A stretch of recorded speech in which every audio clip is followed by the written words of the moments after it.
हम सभी के लिए आज का जो क्षण है, ये अमर शहीद हेमू कलानी जी को याद करने का क्षण है और उनसे प्रेरणा पाने का क्षण है।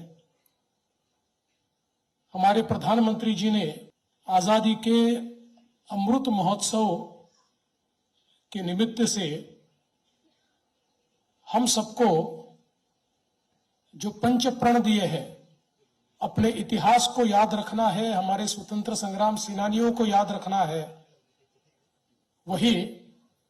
गुलामी की सारी बेड़ियों को हमें तोड़ना है। और मैं ऐसा मानता हूं कि गुलामी की बेड़ियों को तोड़ने के लिए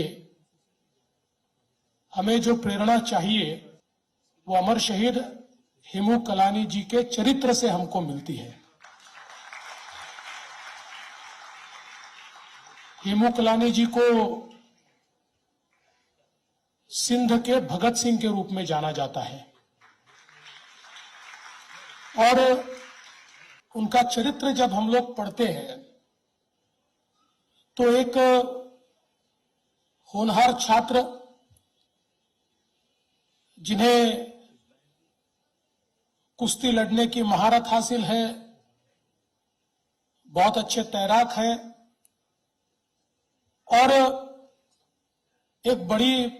दोस्तों की टोली के साथ हमेशा नेतृत्व का गुण उनमें दिखता है। और बिल्कुल बचपन से ही, चूंकि चाचा जी भी कहीं न कहीं आजादी के आंदोलन से जुड़े हुए हैं, तो इस आंदोलन से वो जुड़े और बिल्कुल छोटी उम्र में तिरंगा लेकर उस समय जहां अंग्रेज रहते थे उस बस्ती में चले जाते थे। और विशेष रूप से जब आजादी की लड़ाई में महात्मा गांधी जी ने करो या मरो का नारा दिया, संपूर्ण स्वराज का नारा दिया, ऐसे समय पूरे देश के युवाओं में अपने देश के प्रति, अपनी आजादी के प्रति एक ऐसी भावना तैयार हुई कि वे सचमुच करने को या मरने को आमदा हो गए। और ऐसे तरुणों में हेमू कलानी जी भी थे। हेमू कलानी जी ये मानते थे, चूंकि युवा थे, 18-19 साल की उम्र थी, ये मानते थे कि गांधी जी का आंदोलन तो अच्छा ही है, लेकिन साथ साथ जब तक अंग्रेजों को जड़ से नहीं हिलाएंगे तब तक अंग्रेज हिलेंगे नहीं। इसलिए उनके मन में एक क्रांतिकारी बसता था और उस क्रांतिकारी ने उस समय उनको प्रेरित किया। सबसे पहले कलेक्टर ऑफिस का यूनियन जैक निकालकर वहां तिरंगा लगाने का काम उन्होंने किया और उसके बाद अंग्रेजी हुकूमत को झंझोड़ने के लिए पुलिस स्टेशन पे में बम रखने की बात हो या अलग अलग सरकारी महकमे जो थे उनको तहस नहस करने की बात हो, ये सारी चीजें अपने दोस्तों को लेकर एक टोली उन्होंने तैयार की। उसकी अगुवाई वो स्वयं करते थे और उसके माध्यम से उन्होंने उसको करने का प्रयास किया।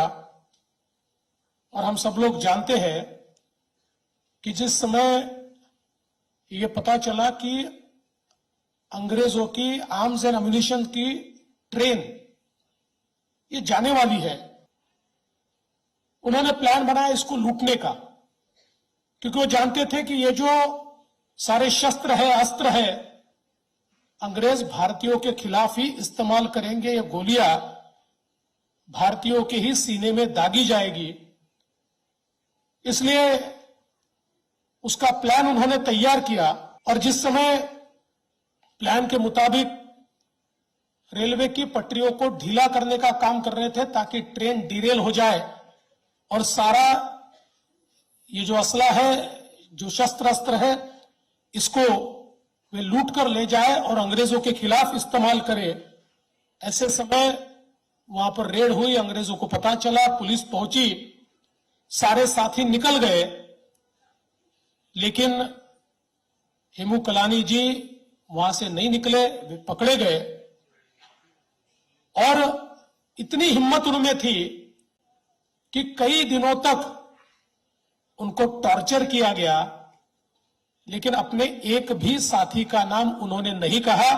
उन्होंने कहा यह सारा मैंने किया है। और उस समय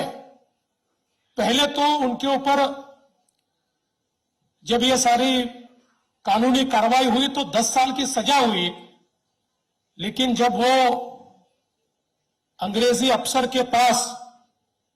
वो सारी चीजें गई तो उसने कहा कि ये युवा लड़का इतना खतरनाक है कि ये अगर जिंदा रहा तो आजादी के इतने दीवाने तैयार करेगा और अंग्रेजी हुकूमत को ये पूरे तरीके से तहस नहस करेगा। इसलिए उन्होंने अपने ही स्तर पर उनकी 10 साल की सजा बदलकर उसको फांसी में तब्दील कर दिया। और ऐसा कहते हैं कि उस समय उनको फांसी की सजा देने के बाद पूरे सिंध में और उस समय के अखंड भारत में लोगों में गुस्सा फूटा, युवा रास्ते पर आए, अंग्रेज भी थोड़े हिल गए और अंग्रेजों ने संदेशा भेजना शुरू किया कि अगर ये माफी मांग लेते हैं तो शायद वापिस ये जो फांसी की सजा है इसको हम 10 साल की सजा में बदल सकते हैं। उनकी मां के माध्यम से भी ये संदेश देने का प्रयास किया, लेकिन उन्होंने कहा मैं तो कभी माफी मांगूंगा ही नहीं, उल्टा मैं तो चाहता हूं जल्दी मुझे ये फांसी मिल जाए ताकि दोबारा पैदा हो और जो काम नहीं कर पाया उस काम को मैं पूरा करूं। और जिस समय उनको फांसी हुई और पूछा गया कि अब अंतिम इच्छा क्या है ये बताइए, तो उन्होंने कहा फांसी के तख्ते पर जाते हुए मैं नारे लगाऊंगा, मुझे नारे लगाने से कोई न रोके, और जब मैं नारे लगाऊंगा उस समय जो लोग मेरे साथ खड़े हैं वो भी नारे लगाए और बिना डरे अपने घर वालों से मिले, उनको भी उन्होंने कहा, अपने भाई को भी कहा मेरा काम पूरा करो, और निडरता के साथ वे फांसी के तख्ते पर जब चढ़े तो इनकलाब जिंदाबाद के नारे लगाए, अंग्रेजी हुकूमत के खिलाफ नारे लगाए और वंदे मातरम के नारे लगाते हुए ऐसा कहते हैं कि इस युवा ने, वो जो जल्लाद आया था उसको कहा भाई तू क्यों डालता है, मैं अपने गले में फांसी का फंदा डाल लेता हूं। ये जो जज्बा था, ये जो ताकत थी, ये जो हिम्मत थी, और ऐसा मानते हैं कि इस बलिदान के बाद जिस प्रकार से युवाओं में और देशवासियों में एक गुस्सा फूटा,